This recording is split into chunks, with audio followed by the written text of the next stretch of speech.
What's up, you guys? Welcome back to the Stats to Assets podcast. It's your girl, Ernie Williams, and I'm here with the Graham brothers of Austin, Texas, baby. We're going to talk about real estate today, okay? I'm here with Gavin and Hayden. What's up, fellas? What's up?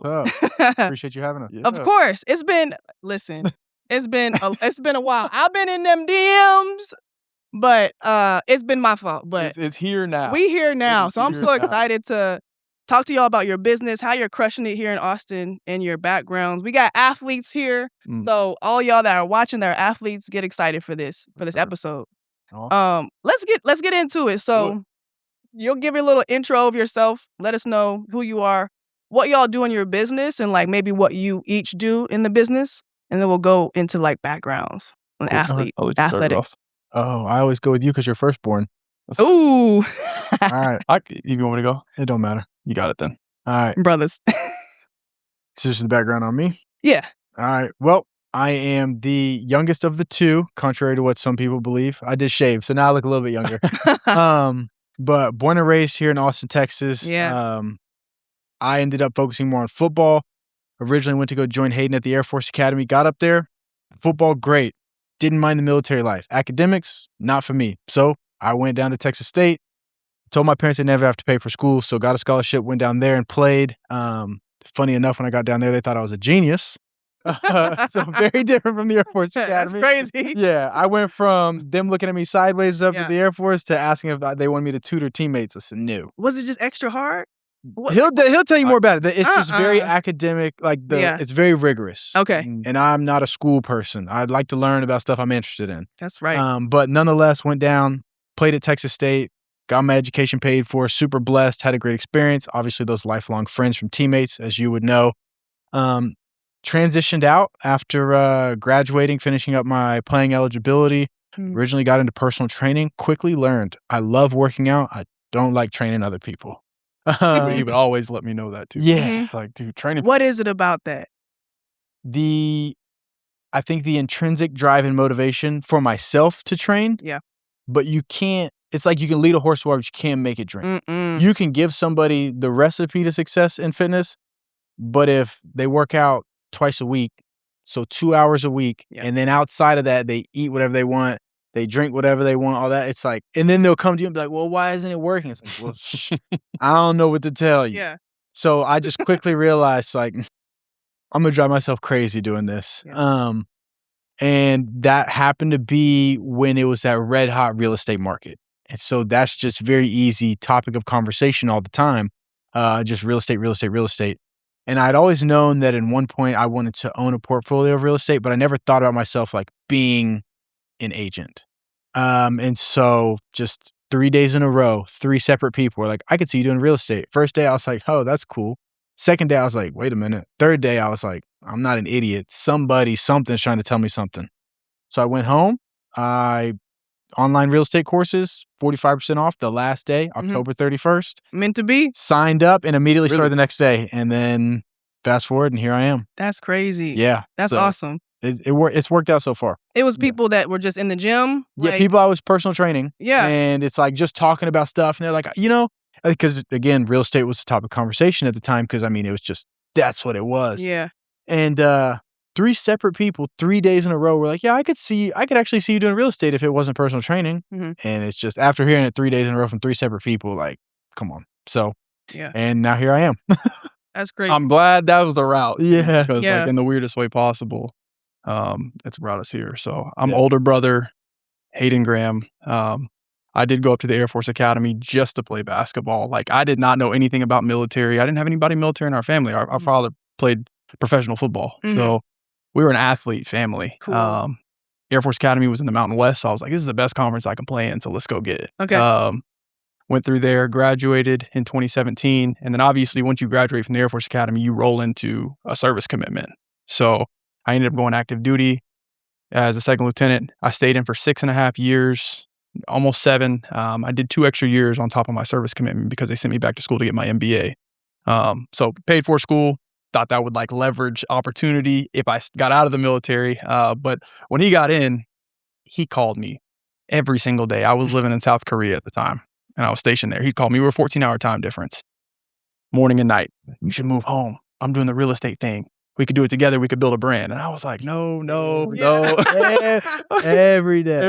Every day. And I heard it enough. And I was like, man, this is a good break point for me. And I would think about it all the time where it's like, I don't have anything that got me fired up like basketball did. Like college basketball was like peak excitement, peak focus. And I was like, I don't have a workforce energy that would bring that. And so when I started thinking about it, the entrepreneurship, the lack thereof a ceiling, there's no cap on your success in real estate. You can work as hard as you want to work and like put yourself in positions to just like make this thing as big as you can possibly make it. And I was like, I knew between the two of us, there was that. And so I finally took the bait. And I was like, I'm leaving Korea. I'm coming back home. That was my last assignment. I moved back home in 2023 and we've been running it since. And that's kind of how we got here today. Very cool. Yeah. Was there like a plan B, like, oh, let's try it. Let's try to build this business. And then if it don't work out, we'll go to X, Y. We were born real estate. Real estate ended up being my plan B because growing up, it's like football was plan A. You don't have a plan B. Yep. And then I fell into real estate. So that, I guess, ended up being my plan B. But once we got in it, there was no plan C. It was like, hey, this is what we've started investing our time and energy to. So like, we're going to figure it out and we're going to make it work. And I had a little bit of like that background in real estate. When my wife and I would move around, we would acquire properties like at each PCS or station, each city we would move to. What's PCS? So relocation through military. Like a military assignment. Yeah. We'd be relocating, pick up a property there and primary residence. And then when we'd move, we turned it into an investment property. Wow. And so like it kind of worked. And like that part alone was just like really interesting to me. And then once the idea of being an agent realtor was introduced, then we get to be on the sales side of things and it all kind of really just tied together. Yeah. So did you know that that's kind of a strategy, right? When you move or live in a house, you can, what is that strategy? Because you can keep it instead of selling it and then going to get to another house, right? Totally. Okay. So there's like a massive perk for military members and veterans across the country. If you've served and you have a DD-214, you served a specific amount of time, you can qualify for a VA home loan. And so with a VA home loan, you can go 0% down. It's free money. That's crazy. And it's free leverage, which is incredible. And you can really like change the trajectory of your future families and generations just through this. And so when you put 0% down, you do have to occupy it as your primary residence. But that's for a year. Outside of a year after that, you can turn it into a rental property. You can relocate. You can open that up. You can start cash flowing it. You can start leveraging that as an investment property. And that works for your taxes. And you can get into a whole different, there's layers to this. But that's the opportunity that military members and veterans just don't realize that they have. Really? Yeah. Even beyond that, though, just in the real estate world, like a lot of people, they think, okay, investment property, well, they may not know, but it's like 20% down. But if you have flexibility and say you're fortunate enough to start out earlier in your life, like if you have good credit, you can go as little as 3% down on a conventional loan. If you go FHA, you can go as little as 3.5% down. But instead of being like, okay, I bought a house or I haven't bought my primary residence, but I want an investment property, I got to have 20% to put down. You could buy a house as your primary residence, put as little as 3% down, live in it for a year or two, and then turn it into investment property and go do the same thing over and over again. Instead of being like, okay, I bought a house. Now every investment property I'm going to buy, I have to put 20% down. Right. You can put that minimum down, live in it, then turn it into investment and just rinse and repeat. Yeah. Now, obviously, you get into the family situation. You want a little bit more structure, a little bit more stability, kids in one school. Yep. You may have to slow that pace down. But if you have that flexibility early on, that's another way to do it. But obviously, VA 0 down, that's the ultimate. Kind of a cheat code. That's cool. That's cool. What do you say to people that may be like, oh, I don't want to move, even if they don't have a family yet, or maybe their kids are young and it would be maybe the best time to move consistently for a little bit? Like, what do you say to them that they're like, I don't want to move all the time, right? Honestly, versus kind of building some wealth a little bit. Honestly, what I would say to them is like, if you don't want to, that's perfectly fine, because I'm not going to convince somebody like, hey, you should do this and this and this and this, like, because ultimately it's their life. And for them, it may be like, hey, I have my primary residence. I'm cool with that. From an assets investing, maybe they don't want to have a whole bunch of investment properties, but they'd rather invest into the market or whatever it may be. So it's like, if somebody's interested in that, then it's like, okay, help educate them, show them the different avenues. But if that's not like what they want to do with their cup of tea, like, I'm not going to twist somebody's arm to do it. Like, yeah. and it does sound a little counterintuitive, but it's like, we're not in this as like salesmen. Yeah. We're in this as people who really care about the community that we grew up in.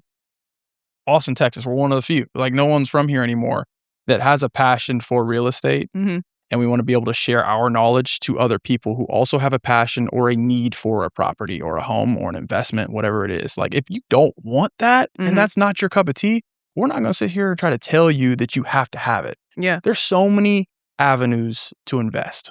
Yeah. Real estate is one of them. Mhm. It's tried and tested through time. And like a lot of your millionaires, you see all the statistics, Yeah, 90% of your of course. millionaires, it's changing a little bit, but like real estate's a phenomenal investment vehicle. And so if you have the interest, we're here to educate, we're here to support, we're here to guide, and we're here to like make that the most successful thing possible for that person. Very cool. Yeah. Okay. Real quick, which high schools did y'all go to here in Austin? Anderson. Anderson. Mhm. Yeah. Anderson, you over there on Mopac. Yeah. That's cool. Yeah. We were like The the last, Trojans, right? yeah. Yeah. Trojans, last house zoned into Anderson. I think across the street it was Westwood. Yeah, because like we didn't grow up like right around the school. Uh-huh. Our dad bought the house we grew up in. Our dad bought in 1987, and it was like closer to 183. So geographically, like mile wise, we were Mhm. closer to McNeil and Westwood. But like Oh, our neighborhood, okay. our neighborhood zigzagged on like that. This street's AISD, this street's Round Rock Yeah. ISD, and so like legitimately, the house across the street from us was in Round Rock ISD. Anderson grabbed us. Yeah, They grabbed you. It was good. Of course. Yeah. Of course. it all worked out how it's We supposed to. though. changed the sports programs though. We kind of like, we had a good group of athletes, not just us two, but like a good group around Yeah. us. And like they were, at least basketball wise, Yeah. they were really, really bad when I first got there. Well, talk Really about bad. y'all's your sports story of high school, getting into college. Totally. Definitely want to hear that, and then we'll go into your business a little bit more. Yeah. I'll, again, athletic background, athletic family. My mom's a sweetheart. She is not an athlete, but my She was dad the emotional support. exactly. There you She's go. emotional support, but my dad was really like that. He's the 1% of the 1%. And that was the expectation coming up in our household. Like, you got my last name. So it's like, okay, it's sports or bust, basically. And I was really scared. I remember when I stopped playing football, I was like freshman year in high school. I was like, I'm not playing football anymore. I'm going to go get a basketball scholarship. And I remember at the time, a lot of the coaches at Anderson, when I said that, the football coaches, they laughed. I was 5'8", 115 pounds my freshman year in high school. You said you was gonna And get. I was like, I'm going to go get a basketball scholarship. And they were like, yeah, okay. Uh-huh.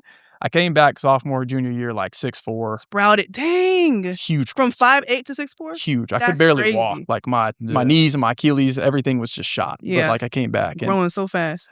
I didn't end up getting a lot of opportunities out of high school. Mhm. The potential was there, but I just looked really young. Picked up a very few number of offers, but the Air Force Academy was the one that like really like drove it hard for me.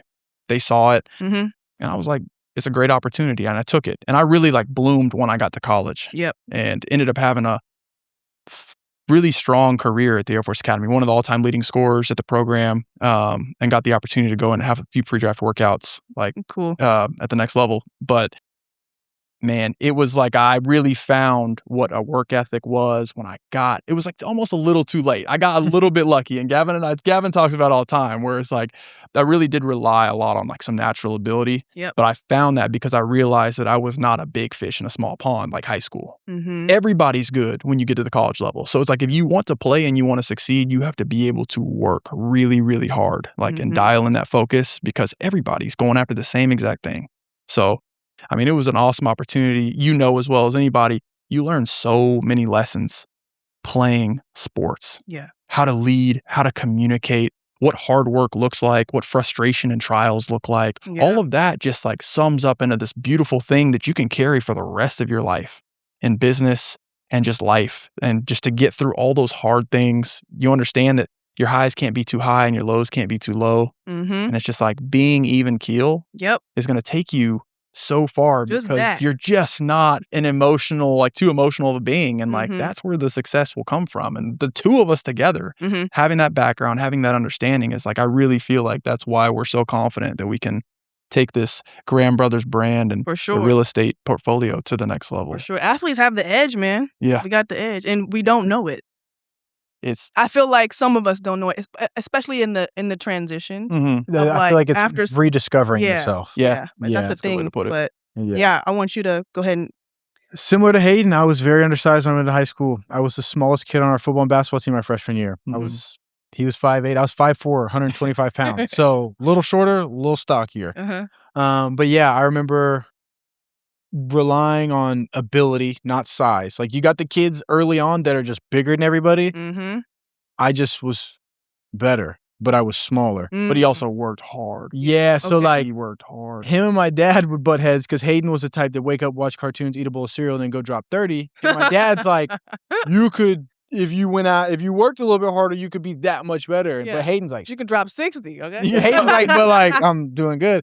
Where it's like, I guess it was, I don't know what it was, but like, I've always enjoyed working out. And I guess because I was more passionate about football and knowing that my dad played at the highest level, if he was like, well, this is what I did, I'm thinking to myself, well, he made it, so why would I not do what he did? Mm-hmm. So it's like if he was like, well, I'd wake up and do push-ups, well, then I was gonna wake up and do push-ups. Yeah. So it's just like it worked out. And then similar to Hayden, it was probably around, I won't even really say my sophomore year, because I remember like spring of freshman year was when they moved me up to varsity, but I was just significantly undersized. And then, but sophomore year, played undersized, but had a really good season. And then junior year, I started to grow a little bit more. I think by junior year, I was like 5'11", and then when I graduated, I was like 6'1". Okay. But similar to Hayden, it wasn't really till like that senior year where I looked like I could actually go play college sports. Yeah.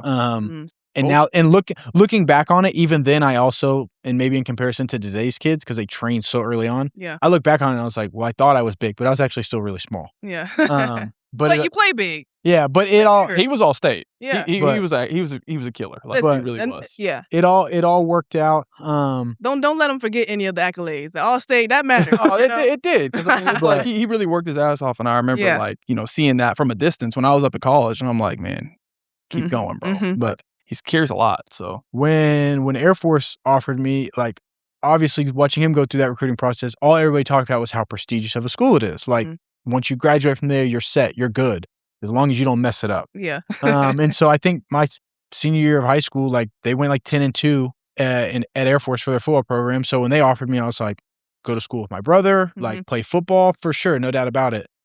And so I went up there, and like I said earlier, like, it's football, great. Military life, don't mind it. Like, that's kind of my personality, like, very routine oriented. Like, wake up, boom, boom, boom, boom, boom. So you were cool with that. Yeah, I didn't mind it at all. But what I wasn't ready for was the academics. Okay. Oh boy. And it was probably around Christmas break when I realized, like, I don't. This ain't Of freshman year when you got there? that prep school year, because it's like Prep so. school, So okay. that prep school at the academy, unless you're like valedictorian or you got incredible SAT scores, if you're an athlete, they typically send you to the prep school. So it's like if this is the academy up on the hill, you're like down here. We call it 13th grade. Got it. Okay. And so it's like you're playing. You play like JUCOs, you play other prep schools, but you're not using any eligibility. Gotcha. And it's like to help you make that transition to the rigors of the military life and the academics.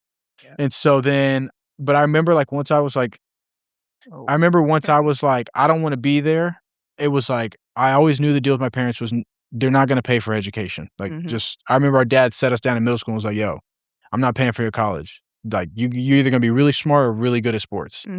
And so it wasn't until I picked up another offer that I was like, all right, now I can leave if I want to. And then I found my way back down to Texas State, and that was a hell of an experience. And similar to Hayden talking about like sports, I know y'all both play basketball. Yeah. I love basketball, but I will die on the hill that there's no sport that will prepare you for life like football. Because it's like football legitimately takes 11 people to do shit right every play. Because if you got 10 people who do something right and one person messes it up, if it's somebody who's supposed to secure the backside on defense, if they don't do their job, that ball's going to pop out on the other side, and everybody else is just like, I did my job. It's a So bigger like, chance of like they say, do your 111. Yeah. We could go ISO ball. Yeah. We can still make it happen. Yeah, we can still. We can still yeah. make it And it's like, sure, you can have an elite quarterback that can change the game, or an elite player that can change the game, but it's like, you can have an elite player, and if the other 11 on the opposite side of the ball do their job, you better be a Heisman candidate to override 11 people. And it's just like the true nuance of every day, probably hundreds of times in practice, getting physically knocked to the ground, and you have to pick yourself back up. And every day you go in there, you're like, I don't know how I'm going to walk. And your body loosens up, and eventually you start moving. But and y'all be in the heat, anything. Like, yeah. Listen, there's nothing like when you look out on the field before practice and you see those heat waves and like the little mirage, and you're like, I'm about to be out there for 3 hours. But no, it's I love it. It's That's cool. There's nothing like it. I've never found anything that gives me that same like itch. And it's like I love real estate. I'm blessed to be able to do it with Hayden. I still love to wake up and train every day, but there's nothing like football. It did something to me. Yeah. Yeah. That's cool to hear. It's tough, like being an athlete and playing college or even also going pro is like when you go pro, I feel like I prolonged real life. Yeah. And like the longer you not playing, like you not in real life, it's like, what the hell is this? Yeah. Oh, I believe that for sure. Oh, and it's like you get deeper into it. And so then it's like if you do have a pro career, like you said, what, 8 years? Yep. So then it's like you step back into, I guess, what would be like the everyday working world. And it's like your counterparts have had 8 years to transition that mindset. Because in college, even as an athlete, you still are like, you don't have real world responsibilities. You got a different set of responsibilities. So it's like you prolong that to where now you're like, okay, everybody else has been doing this for however many years. And now I just kind of integrate back into it. Yeah. That I can imagine that is very tough. And it's because it's like, it's a switch because it's like I was lucky to be able to play pro for almost a decade, right? And then I think when other people, athletes or not, they graduate college and then they're using that first decade to figure out what they want to do, where they can get in with the company. And by the time you're 30, you have a resume that can get you somewhere. Right. I'm coming in at 28, 29, like, what's up?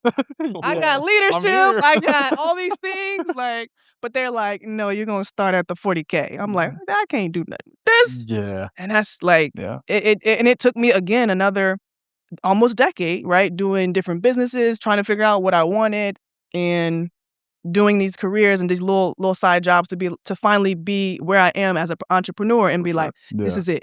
But I'm like, okay, that's normal. It doesn't feel good because it's like I feel behind. But in my mind, I'm like, okay, but that's what probably the normal process is until you get to your 30s because you kind of it's not like you should, but you can feel more grounded for sure. in career. Absolutely. You know? Well, I feel like too now with NIL, especially at the big. That's crazy. I'm mad about. I'm so mad. These kids still don't know what to do. But like especially at the big schools, though, you're gonna because you think about it. If you're 18 to 22 years old, and say you're at a Power 4 now, what Power 4 conference, it's like you're getting paid more than the average everyday worker does. Yeah. And it's like you also don't have those real world responsibilities yet. Again, you got the pressures of like performing in a sport.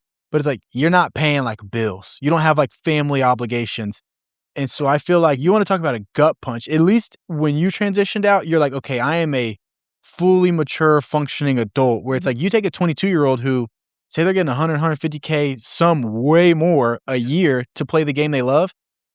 Not everybody's going to go pro. And so now you take that 22-year-old and you say, all right, we appreciate everything you did. If they didn't invest that money wisely, that income gets cut off, and now someone's like, hey, we'll start you at an entry job. That's a real. And you expect a 22-year-old to mentally cope with being like, all right, I'm going to go from making $500,000 a year playing the sport I love to now sitting at a desk making $75K. That hurts. Tech sales, entry level. Yep. Some 65K. That you want to talk about some worlds being rocked. I feel like some kids are getting punched. Yeah. That's for sure. That's right. I'm glad you said that.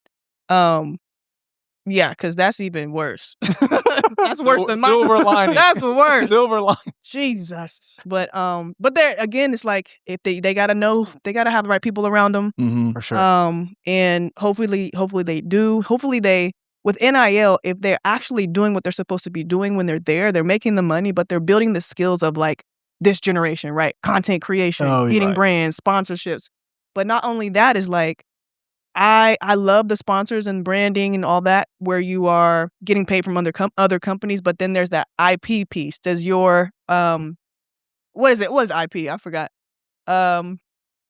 Your knowledge. Intellectual property is your knowledge. You being able to create something, build a business, and that's yours. You don't have to like give anything away. Right. You're not doing it just for them to pay you, you know? Yeah. It's control over your income. And one of the things I wish I would have did when I was playing overseas.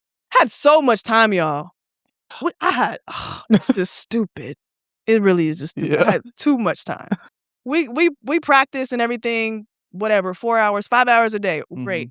But the other hours of the day, Yours. I'm chilling, I'm watching shows. Yeah.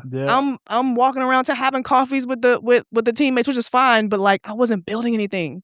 And I had a computer science degree, so I forgot I had that joint. Forgot. Forgot. Forgot is crazy. It is crazy.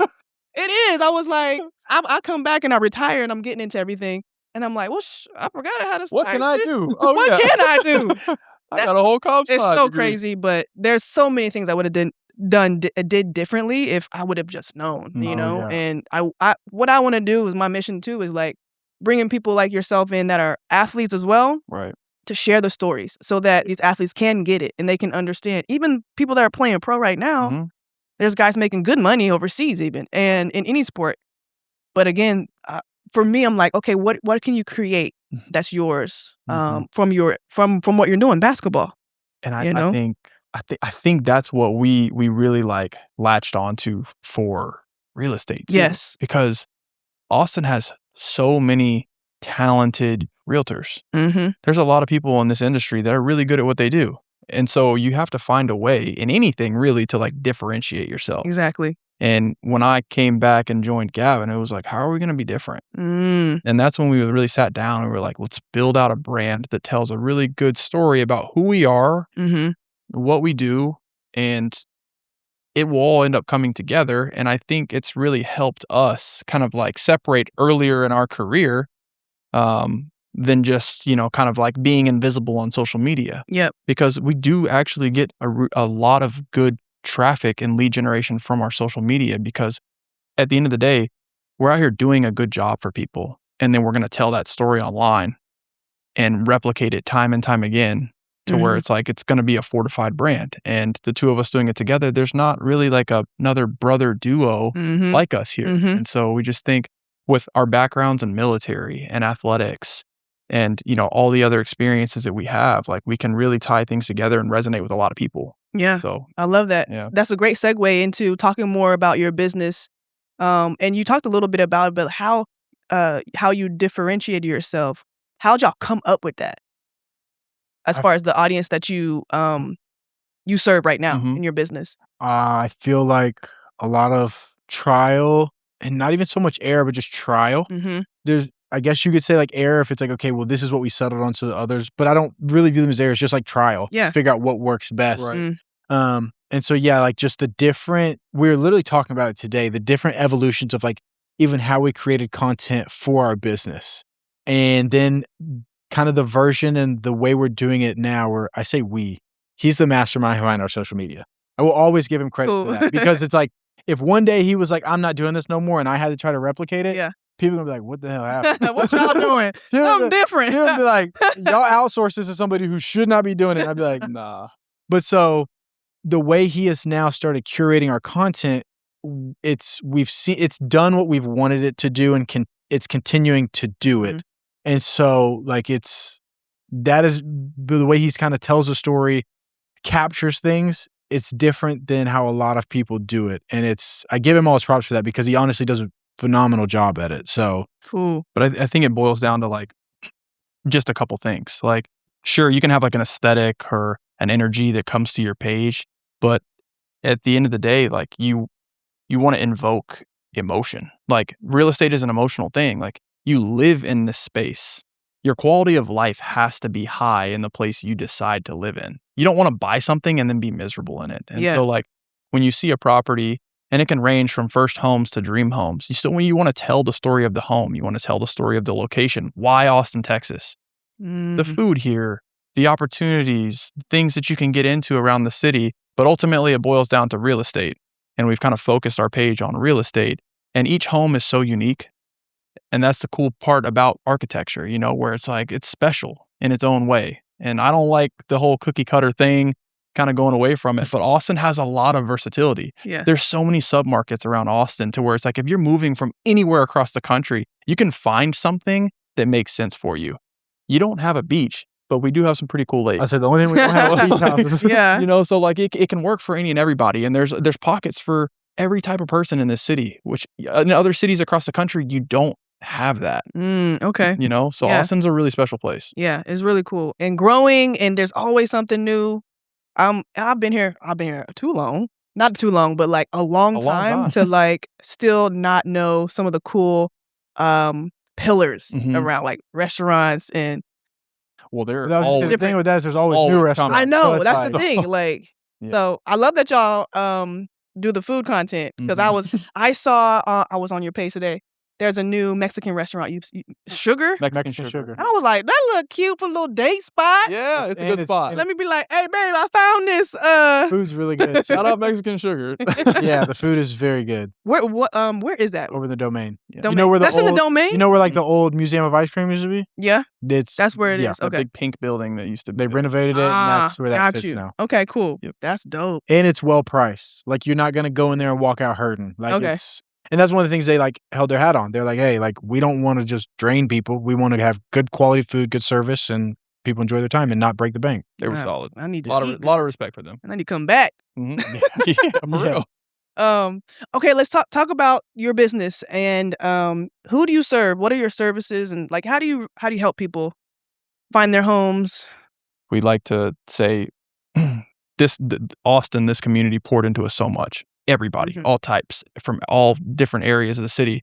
And so our thing is like we serve anybody and everybody. And we're just basically, it's our turn to give back. And so from first home to dream home, that's where we're at. And our social media actually has kind of blessed us with the opportunity to capture people relocating from all over the country who might not know what Austin is. And so a lot of people will try to niche down to, I service, 78704 or specific zip codes. Yeah. We really have had the opportunity to service a really broad area of Central Texas because we get to explore all those places and find what makes a lot of sense for those people coming in. And so it's really been a serious blessing to capture all types of people coming in. And like I mentioned before, Austin has a little bit of everything. And so you got people who want to be right downtown. Cool, let's go find you a condo. I want proximity to the city. There's so many good zip codes around that will give you like 10 minutes or downtown. So it's like we're really kind of everywhere. Yeah. It's it's nice because like you said, it's like whether it's the people relocating that we capture through social media or maybe people we know, but it's like to be able to help somebody find that first home is equally as rewarding as helping somebody find that, hill country homestead that they're going to retire in or that beautiful like just retirement home. Because it's like, that may be their 5th, 10th transaction. They've bought a house before. So it's like, it's cool. We've got our dream home. And that's a certain level of satisfaction. But also then on the flip side, it's like somebody buying that first home. Like you hear about all the time, the American dream, to own a home, to do this, to do that. And so like when somebody gets the keys to their house and it's the first house they've ever bought, really cool. And maybe nobody in their family in the past has ever owned a home. Maybe they've grown up in apartments or renting homes and all the time. So when somebody hits that milestone, like it's like a euphoric feeling. Like I remember when I bought my first house, and I tell him all the time, I'm like, I'll still wake up and I'll walk out into my kitchen and be like, damn, this is mine. Yeah. And it's just, or like pull up in my driveway and be like, this is really my house. And it's just, I don't even know how to describe it. So it's like whether we're helping somebody on that end of the spectrum or on the totally opposite end, like it's equally satisfying because it's like you see people just happy about what they were able to accomplish. Okay. And then on the flip of that flip, like you can really get into from an investor side of things where there is less emotion involved. Yeah. It really is like just more so like, what do the numbers look like? Okay. Can this make sense on a napkin? And like, can I take this one opportunity and turn it into 3, 4, 5 down the road? Like there's also that aspect to it as well. It's not everything that's just emotional because real estate, like I mentioned, is a very emotional thing for most people who are like buying it to live in it, to feel it, to raise their families, to store memories within the walls of those homes. Like that's a really cool thing. Like, but investors are just like, I'm getting this and I'm going to make it an Airbnb. Got you. Well, we can do that too. Yeah. Cool. So like, yeah, we really have opened ourselves up. And early on, it was a bit intimidating because you are learning a lot, and real estate is this ever evolving ecosystem where rules change and regulations and zoning and permitting and all of stuff. You have to stay ahead of the curve so that you can be the educated party to make sure that you put your clients in the best position to win. You don't want to be like, I don't know what that is. Yeah. They need to trust us. Like we're the answer here. And if we don't have the answer immediately, like we have to be able to go source that like right then and there so that they don't make an erroneous decision that kind of screws them down the road. So yeah, got you. Yeah. So you don't only work with veterans, right? No. Okay. Nah, we work. Love working with Yeah, we veterans. work with everybody, and because of Hayden, that's been a really cool element of our business, where it's like he was able to tie his prior career into what he's doing now, Mhm. Very cool. and Yeah. whether it's like maybe it's somebody he knows from when he was in, and they're like, "Hey, I'm currently here, but I'm moving to this city." It's Mhm. like, okay, cool. Hayden's like, let me take some stress off your plate. I'll connect you with an agent in that city, or it's somebody moving here, whether they're retired, they got assigned somewhere around here, and so it's like kind of getting to bring his past into the present, and it's it's really cool because obviously Which is great. We Yeah. did found we founded, it's called Rehome Consulting. Yeah. And we basically, like, no matter where you're moving across all 50 states, you can reach out to us with your criteria, and then we have a list of like the most like ideal inline agents with what they're going after. And so from each city, we can pair you. We offer like bios, and then they can make the selection, because people at the end of the day, they like choice. Yeah. But we're giving them the best options in those cities to Mhm. say, hey, here's who you should choose from. We'll make the connection for you, the introduction. We'll pass over all the information, and that's Oh, very across cool. the whole country. So like, we want to Okay. make it as easy as possible for veterans in active duty, Got because it. that's the last thing you want to think about when you're moving. Like, oh, I got to go find the best realtor. We have it. Yeah. That's Just worry dope. about your move, That's and then dope. we can connect you, Very and then cool. we'll pay you at the closing table too. Cool. So There you so, go. yeah, yeah. Yeah, I wanted to ask about the market. I don't know nothing about the market. yeah. Other people be like, "Oh, the market's bad to buy." I'm like, "Okay, so I can't argue with them because I don't know." Right. But I want to ask y'all, like, what's the market like? I guess, and is it an actual thing of like it's not a good time to buy a house to live in right now versus invest? Like, what is? Help me out, educate us a little bit. I would say the Austin market is a very reactive market. Mhm. So when it was red hot, you saw the biggest increase in average home prices. In the back half of 2022, when rates started to go up, you then started to see the correction. And over time, we had the largest correction across the country as far as average home price. Much needed, though, because where we were at was unsustainable. It was too high. Yeah, it was outpacing what most people could afford. Yeah. Because when it was red hot, you had everything was pretty much selling above list price. Mhm. And so when you get into something like that, homes have to be appraised. If you're using a loan to buy your home, there's an appraisal that takes place where it's appraised saying, hey, this is the value of the property. Okay. When the market's red hot and people are bidding against each other, say somebody is like, I'll pay $1 million for this house, but it's appraised at $900,000. Mhm. More times than not, those people were signing an appraisal waiver addendum saying, hey, I can only be loaned on up to $900,000, but if I agree to pay $1 million for this, I will bring the delta in cash. Not everybody's got $100,000 to bring to the closing table on top of the closing costs they already have. Right. So we saw the much needed correction to now it's like, okay, more times than not, if you're buying a home, it's going to meet appraisal and then you're not going to have to carry that delta. Okay. Is it a good time to buy? I believe if it is affordable, if it's feasible for you to do financially, today is the best time to buy.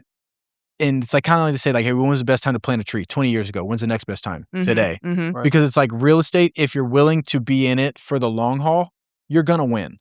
Now, if you're somebody who is like, hey, I need to buy a house and this is going to be my starter home, and then in 2 years, I better be able to cash out and have a lot of money, that may not be the case, because in 2 years, your house may not have appreciated that much to where then when you sell it, and then there's like, okay, if you have to pay closing costs, or you have to pay closing costs and you're in agent fees, all that stuff, you may not have that delta. And you see a lot of people that in 2023, they paid over for a house. 2021 to 2023, they paid that inflated price. And now it's like, because you've seen the market correction, those people that are forced to sell right now, they're not walking away with a check. You see some people have to cut a check at closing. They sold their house and they have to pay more. Dang. And so it's like some people got put into a bind where they thought, this is my starter home, I'll be here.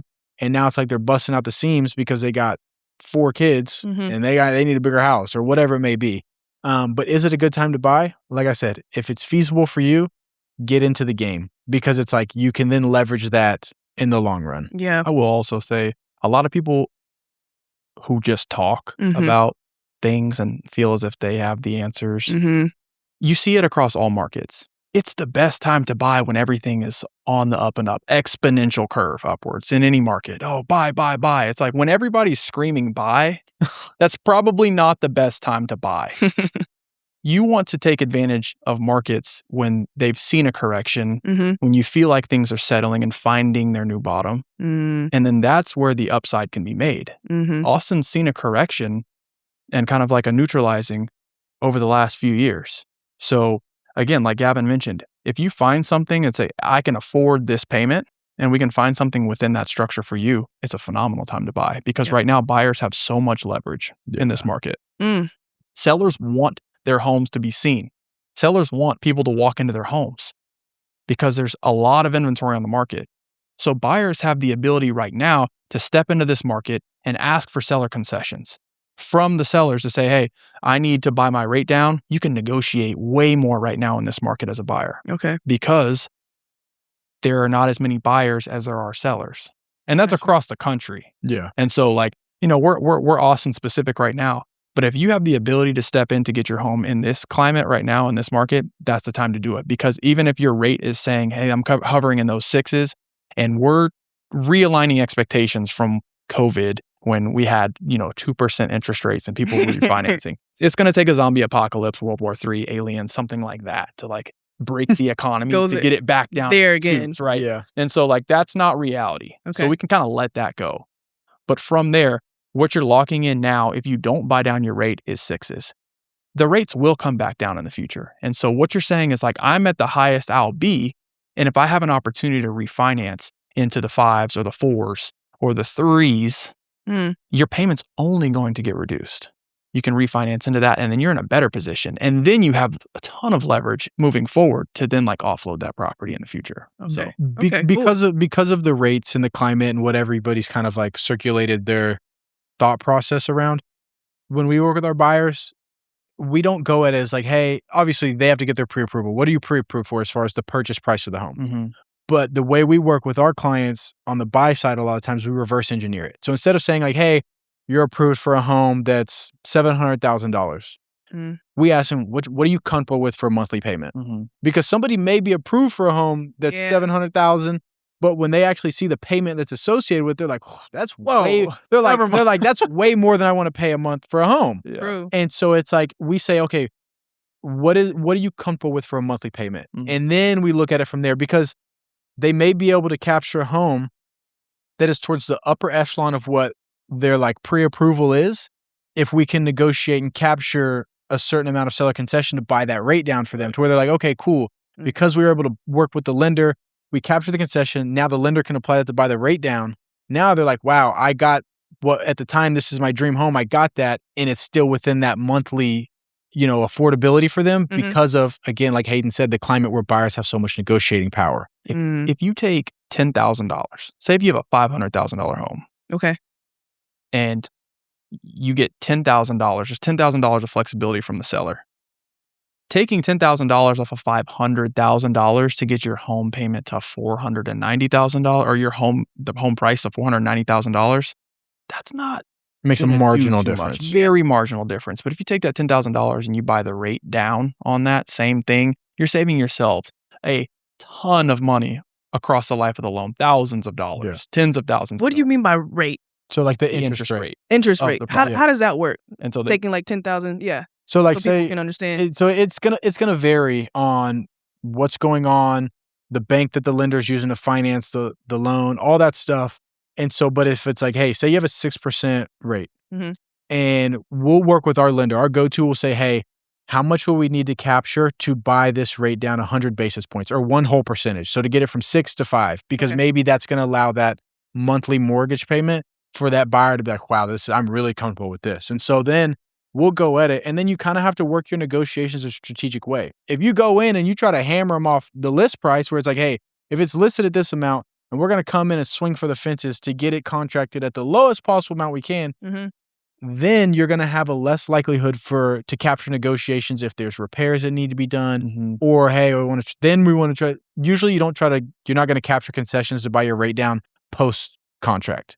Usually, the negotiations take place are for anything that popped up on the inspection report, repairs, things like that, big ticket items in the home. But so then you also look at the home you're going to purchase. If it's a resale property, and you can look at it and tell, okay, there's some projects I'm going to need to do. Then you work with your buyer and say, hey, we'll run a market analysis. We'll tell you we may be able to have some wiggle room in the price that we offer, but we also want to think ahead to say, hey, we know we're going to need to capture some concessions to have repairs done, or we're going to have to request that the sellers do those repairs before closing. So if you come in and you hammer somebody on the contracted price to purchase the home, and then you have some items that pop up on the inspection report, there's different types of items. If it's like, hey, the functionality, that the water heater is about to blow or the air conditioning unit is about to go out, that's a bigger ticket item that they're going to have to address more than likely. Okay.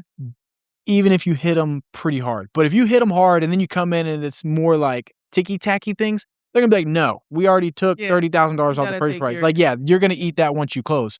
But if you work and say, hey, this is the price we're going to contract it. Are you comfortable with this monthly payment? If they're like, yeah, we're good, cool. Now, post-contract, during that option period after inspection, we can work to negotiate to where when you close on this home and move in, you have less tasks that you have to handle.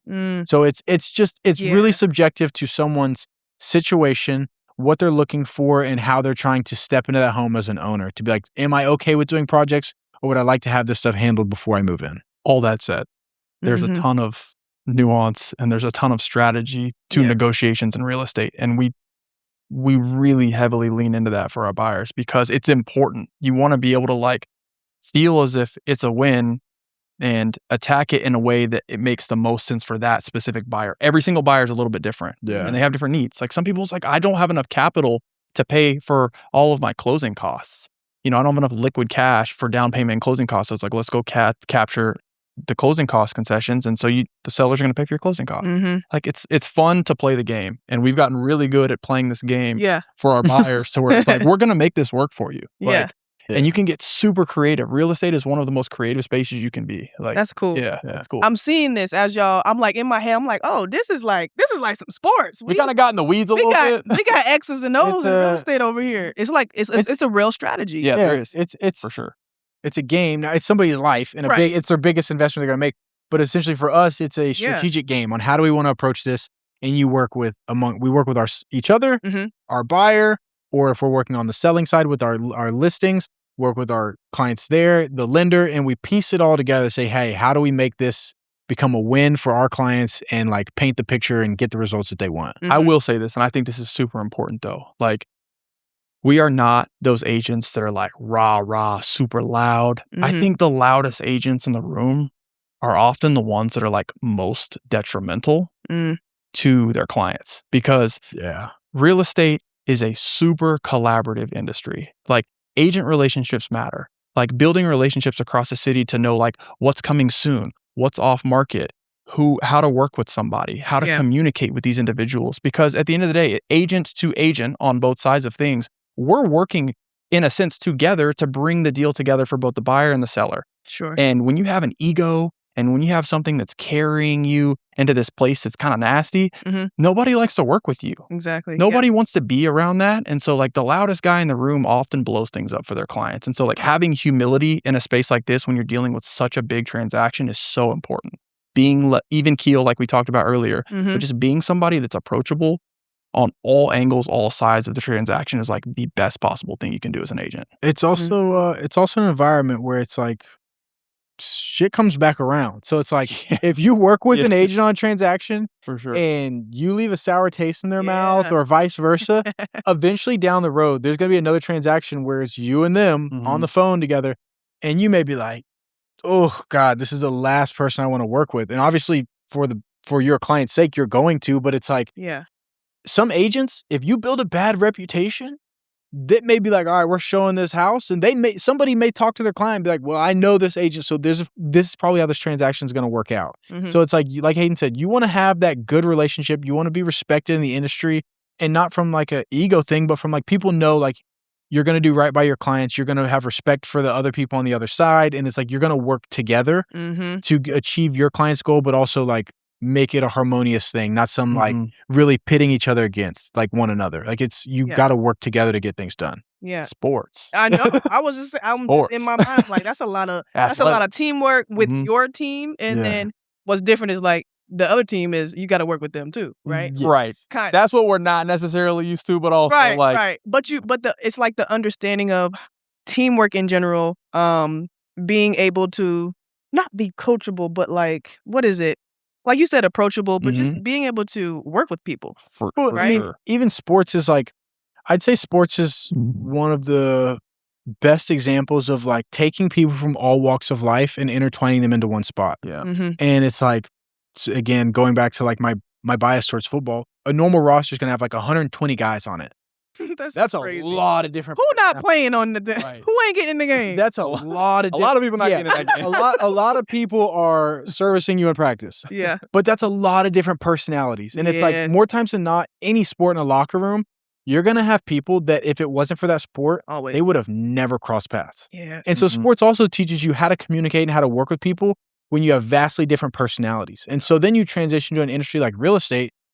We may be agents working for our client, and the other agent may be 70 years old and has been doing this for 50 years. So it's like our views, perceptions, and experiences in life are going to be vastly different. So it's like, how do you effectively communicate with this person? How do you collaborate and work with them to where you're not just like, you're not missing what needs to be done? And so again, going into sports, having that, it's starting from a child through however long you play, you're constantly learning how to communicate, work, and like, I guess, mold yourself to be in an environment with other people. Yeah. That's exactly right.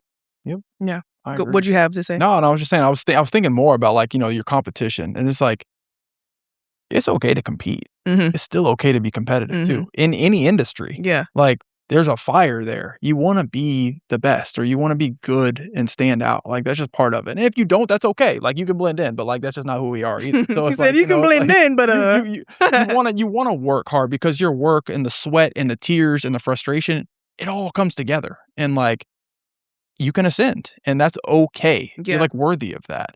But then also like on the other side of the ball, you can go to war sometimes, but you still respect them and you can shake their hand at the end of the day. And like that's sports. Like, and let it go. Yeah, and go move on to the next play. exactly. Right? Yeah. It's I love talking to athletes because there's just so many things that we are able to do and be successful at and navigate just from growing up playing sports. Right. Oh yeah. A lot of things we didn't want to learn, but you have to, right? You have because it's the structure, it's the system of sports, team sports, individual sports. Like it's just the whole thing that I don't even know how to explain it, but when you get into sports, you learn all of these things. And I think it's so I powerful. genuinely don't think there's anything in the world that brings people together like sports. Like literally look at the World Cup right now. The people from all over the world having the time of their life, all focused and centered around the game of soccer. Yep. And so it's just like, well, for other people, football, my bad. But it's like soccer. Yeah. But it's just like you take away all the noise and sports brings people together like nothing else in this world. And it's like you kind of you make everybody a human again, whether it's you're competing against somebody, it's somebody on your team, or it's like you're just fan spectating. Like you understand that it's like just what you're there for. And so I think sports are the greatest thing in the world. I love it. Yeah. I love it. Agree. We got about 5 more minutes. Cool. I want to make sure we hit anything. Is there anything else that y'all want to talk about? Anything new coming with the business? Anything in the future projects people should be super excited about? No. If you can share yet. A lot of people are kind of scared to start asking questions. Like, we're in a world where it's like you feel like you have to have all the answers. And it's like in an industry like this, Gavin and I like pride ourselves on having education. Being able to educate people. And so like there is no bad question in real estate, at least coming to us. Like we want to be able to educate somebody I have a dream of owning a home. Even if it's a year or two out, like let's talk about it. Let's introduce you to the right parties. Let's put you in a position to where you can start working towards those goals to where it can become a reality. I think just raising the hand, and we always say it on our Instagram posts, like DMs are always open. Like ask us questions. Okay. Come to us, talk to us. We want to help you. Like this is our community. These are our people.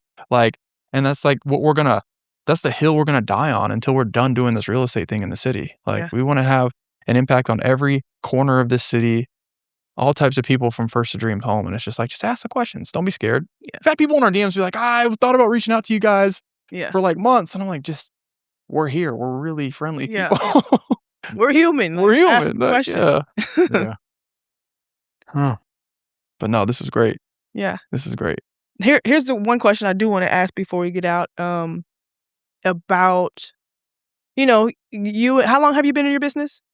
This is 3 years now. 3 years? Together. Yeah. Coming up on 3 years. Yeah, 3 years doing it together. Nice. Yeah, I got in just a little bit, like a year and a half before him.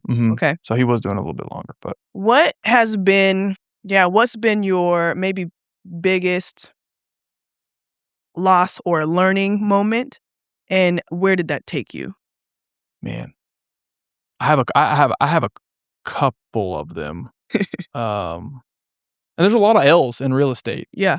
It can look sweet, like, the whole selling sunset, beautiful picture of like, oh, agents are just having a good time. Like, that's TV and maybe our Instagram or whatever it may be where it looks really sweet, but like, it's work. It's work. It's Yeah. work, and you have to really be able to control your emotions, and you have to be able to step through really tough times of like you lose over and over again. Yeah. But you're gonna get your W's. Yeah. And so I think of one recently where it's like we had a phenomenal listing, and we were doing everything in our power, but sometimes it just doesn't work out. Like timelines don't work, seller situations, and ended up not being able to like close out that transaction. And of course you want to beat yourself up, sure, or like it's like dang, it didn't work. But after that, we had like back to back to back like opportunities and deals that closed out that were just like we were doing exactly what we needed to do, and the blueprint works. Just and so it's like you're gonna take a knock on the chin, but it's like a matter of understanding that you can digest that and move on from it. It happens to every single person in any industry ever. You can't win them all. Steph Curry's gonna miss 5 threes in a row. Exactly. Okay, like, and he's the best shooter ever to play. And so like you have to take that and understand that it's gonna happen. And when you're earlier on in your career, like you don't like taking those hits because it's like, dang, this is an opportunity that I had that I couldn't close on, and it's like we move on, and then you 5x your business from there. Nice. Like that's the recovery is what's important, and then that's like a scar that you can carry. Phenomenal experience. Yep. Yep. It's like basketball. Keep shooting. If you're a shooter, you better keep shooting for real, and you'll get on that streak. What about you? I would just say whether it's real estate, a sport you're playing, any career you're in, just stick with it. Like, and I totally understand there's times where you get to this point where you're like, it's better for me to pivot. Because because some people are like, oh, well, that's quitting. Sometimes it's necessary to pivot to a different path. Right. But if you haven't got to that, like it's literally ruining my entire life, just stick with it because everything takes time. The only thing that's instant is if you're the lucky person that wins the lottery. And then usually, statistically, some bad shit happens after that. Yeah. But like more times than not, anything worth having and anything great takes time to build. Yeah. Now, people may just see you when you're winning and they don't see the years and the hours that led up to that. No. And it's like, if you stick with it, because we live in a society now where everybody's highlights are shown. Like YouTube, Instagram, TikTok, whatever it is. You see people's wins, but you don't see the work that went into it. And especially an industry like real estate, unless you're funneling into a multi-generational family brokerage where it's like you walk in and it's like your mom, dad, aunt, uncle, whoever it is, it's like, hey, I've been one of the top agents in this city for years. Come join my business. But if you're starting from scratch, it's going to take a lot of work. It's going to take a lot of repetition, a lot of lessons learned to start really having that success. And success in real estate is going to come from every which way. Yep. You got people who maybe they were in the nightlife scene before and they know a whole bunch of people. And so they have to stay present in front of people. You have people from all different industries that transition into real estate. And that's how they find their success. When I first got in, one of the ladies who taught me and helped me the most, she used to be a teacher. So her strength was teaching people. And she had that network of people from teaching to fall back onto for her like clientele base. And so it's like, I just tell people all the time, stick with it no matter what it is, because if it's worth having, it's going to take time. And then when you do accomplish what you've like set your mind to and what you've worked for, the feeling and the gratitude for accomplishing it's going to be way better than if somebody just handed you something. Yeah. So like, yeah, for sure. People are so quick to give up on stuff now, but if you stick with it, eventually shit will always work out. Yeah. I saw a quote. I just saw a quote the other day. This reminded me of it. It was like somebody said, "The only time success comes before work is in the dictionary." It's like that's so like, real. damn, okay. So real, because it's like, everybody just expects success. It's like the instant gratification piece. It it's is. like, no, you have to work. Yeah. you have to struggle, you have to sweat, you got to cry a little bit, like get into it, and Yeah. like it eventually it'll unfold. Like, and I'm so glad to be doing this with, you know, my built-in best friend and brother, an accountability coach, and like all that stuff, because it's like we really can like lock in and be like, turn it up. That's dope. We got to go Yeah. right now. Like, this is our plan, and we're sticking to it. And it's Yeah. like it's been the coolest thing ever. That's awesome. Yeah. Well, brothers, thank you so much for coming to the Yeah. Stats to Assets podcast. This has been an awesome conversation. Thank you for having we me. appreciate. Of course. I'm glad we could finally put it I together. know. We've been We've been back talking and forth. about it. Thanks for your patience, but let everybody know where they can find you on the socials so they can reach out. For sure. Yeah. Instagram, Graham Brothers. Very simple. Yeah. We're there. We're always there. So come find us. Yeah. All right, cool. All right, y'all. Stats to Assets podcast. Peace.